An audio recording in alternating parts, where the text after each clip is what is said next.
Since this show does deal with such serious subject matter, it's like literally life and death, where do you guys draw inspiration? Are you finding real life cases and kind of drawing your inspiration from that, or?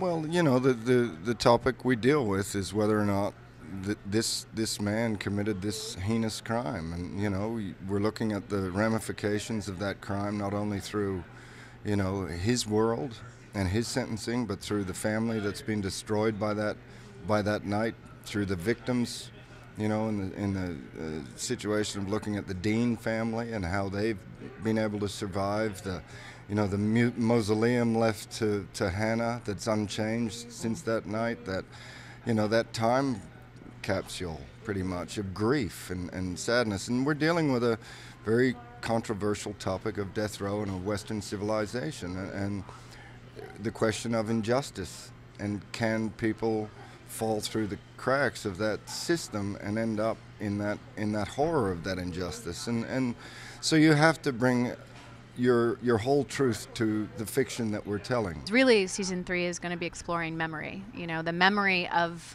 an event and everyone's perception and memory of the event. And 301 is really setting the tone. There's a great storyline with Janet and with Ted Jr. and with Daniel that kind of sets up this realization of like, oh, you know, we all remember things through our own point of view, which ultimately is the setup for Daniel's storyline of did he do it or did he not, and does it even matter anymore, because is the memory of the occasion what we're exploring. Jared, the youngest son in the family, has a scene in episode 301 where he's talking to his friend Claire, who we haven't seen, I think, since season 1.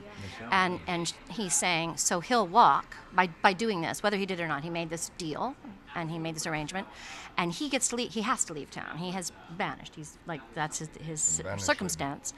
But we're stuck here, living with someone who said he's a murderer. So we're all kind of in prison now, you know. So there's this new tension that we all have to. But now, what do we do with our lives? Is there rehab for us? You know, like.